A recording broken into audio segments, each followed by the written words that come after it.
Whew, right, mate, there's a lot to unpack here. Welcome to Cult Rushmore, folks. I've just beat Death Stranding 2, finally. Oh, it's been a long journey, a long slog, especially doing both of these games back to back. Mate, I think, if I look back now and think about how I felt after finishing the first game and what was about to ensue booting up the second game straight away, I'd go back to that guy and tell him he's absolutely mad, because it's a lot to take in, a lot to unpack, and mate, there's a lot of perseverance in there as well. Having still got, a full-time job, like, it's a lot of game time. And look, I've had a really positive experience with it, but there are some negatives that unfortunately really dampened my experience a little bit. If there's anything I have learned, let me just say this before we get cracking. If there's anything I've learned, Kojima, he's brilliant, he's wonderful, he's crazy, and he sure knows how to write a final act of a game. Okay, let's dive in. This is going to be a bit all over the place. I'm just going to shoot the shit, get my thoughts out, word vomit probably. So yeah, let's unpack together and dissect really what we've all just experienced. Bloody hell. Where to begin then? I guess we'll begin with the first game, or the ending of, just for a minute.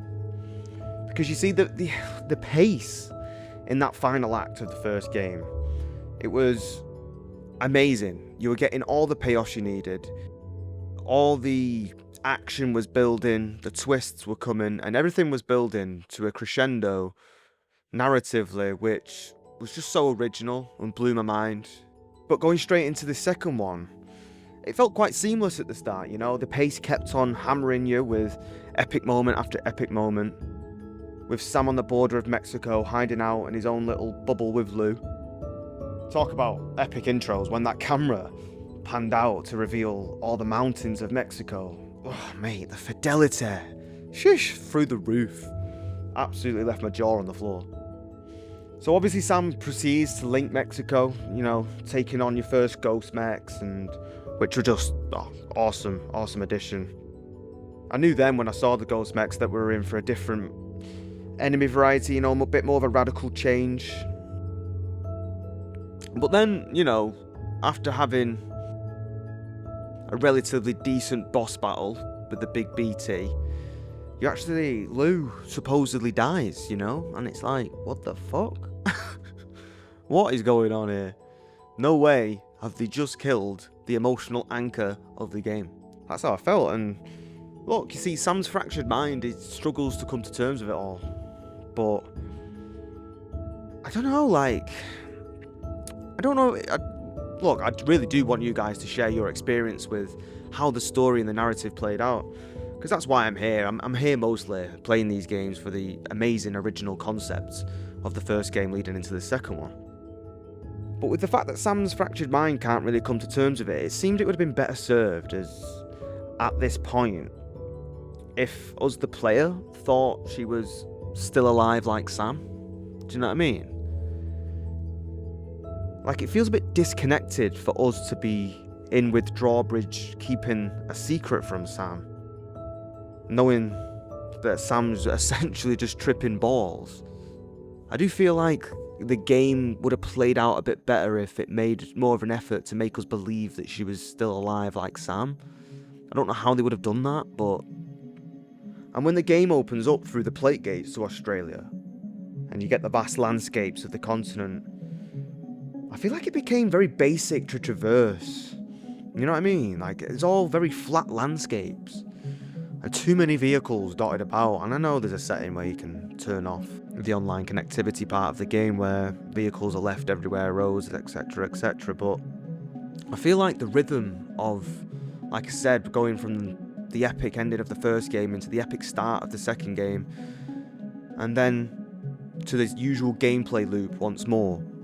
And yes, the combat was definitely improved, there was more of it, but I guess where I came out of the first game wanting more combat, I've come out of the second game wanting a bit more variety of traversal.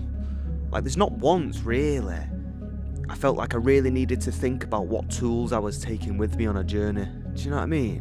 Whereas in the first game, I felt like I was really strategically planning my route and planning what tools I'm going to need to take to complete the delivery. Whereas in this game, I found that just hopping in a fucking van and driving from A to B gets it done in no time. And then you're on to the next cutscene. Now, I didn't start the game with that intention. It just became very formulaic, and I don't know, there was just something amiss. And like I said, I think that's why I look back after completing the first game telling that boy that he's bloody mad for wanting to jump straight into the second game. I think a bit of a gap might have been needed to kind of miss the delivery gameplay loop cycle, whereas it was a lot back to back. It was a lot, but the story was still fantastic. It really was. With Higgs as the villain again, albeit radically altered, and the DHV Magellan was a really good addition with the drawbridge crew. A crew that's different enough as well, may I add. But I think Tarman or Dolman were my favourite new additions for sure. And let's talk about tomorrow then for a minute. Let's talk about tomorrow, because this is something where, in terms of the narrative, this is the only narrative part of the game which really lost me a little bit. I just always knew that tomorrow was Lou. Did anybody else? She always had her elbow bandaged up where that birthmark is. She's called Tomorrow. It's a bit on the nose, isn't it? They talk about how time works differently on the other side. I feel like the game can ultimately do more to kind of like steer you in the direction it clearly wants you to go, narratively, and, you know, in preempting twists and whatnot. Because even the fact that Lou was Sam's daughter, I felt like we knew that from the first game. I felt like we knew that. The moment you realise that the BB in the memories in the first game is actually Sam, you know, in Clifford's memories. The moment you realise that, I was like, especially when you learn that Sam had a pregnant partner before the big void out, I just thought, oh, that's clearly his baby then. And then when the second game gets going and Neil's character is thrown in there as pretty much a carbon copy of Clifford to try and throw you off the scent of it being Sam's kid, when really I kind of already come to terms with the fact that it was, I still wasn't really buying the fact that it wasn't Sam's child. Yeah, it's interesting.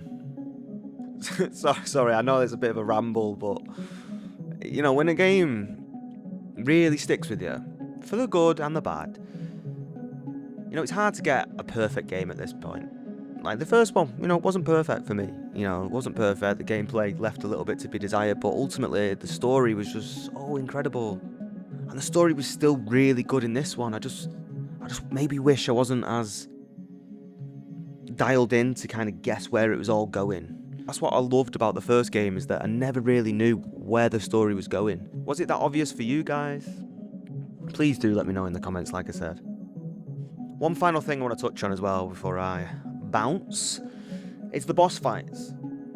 Like, they were so good, back better than ever this time round, and you get a lot more weapon variety as well, which I really appreciated. But I thought the ghost mechs were just so heavy metal. I had a comment in the previous video on the first Death Stranding video I did that just said I'm gonna love it because it's just so heavy metal. Shout out that guy, because I really did.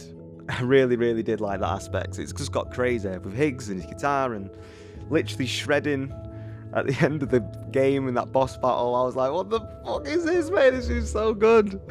And I'm beaming now because the game had those highs, you know? The game had them incredible highs that, oh, mate, I just remembered. See, this is what happens. This is what happens when we shoot the shit. I just remembered, like, when you land on the beach at the end for that final confrontation with Higgs, and you've got the DHV Magellan merging with the weird beach things, becoming this mech kaiju creature, like, which is just so badass. As it again, like, it's just all heavy metal as fuck. Sorry for swearing, but I'm not sorry. And, you know, Fragile as well. Let me just touch on her as well, man. That was sad. That was an emotional punch for sure. And whenever BB's theme kicked in as well, like the music this time round, I actually feel the musical numbers were timed better this time round. And I've seen online that that's quite a controversial thing to say, maybe. I've seen a lot of people say the music was better in the first game, but no, man, I bloody loved the game music in this one. Look, it was amazing, but I'm glad it's over, in a way, you know? Playing those two games back to back when I don't have an awful lot of time on my hands, free time on my hands. Like, I'm about to get married next week, so, you know, I've been very busy this past 2 months, just planning for the wedding and stuff. But yeah, I'm glad I finished it. It was, again, great. And I've read as well that Kojima's not going to be doing the third. I'm not sure about that. I don't think I want a third if he's not doing it.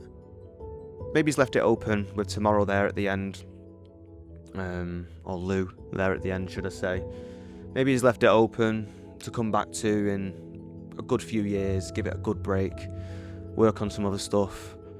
But I have read that he's passing it off to another studio maybe, so we'll see what happens with that. But ultimately, 2 outstanding games. Thoroughly enjoyed my time with them. Well, we're at Journey's End now. Moving on to Lost Soul Aside next. Can't wait for that. More of that hack and slash, quick dopamine hit of some gameplay. Alright guys, that's it from me. Thanks for tuning in, and as always, please like, share and subscribe. Peace!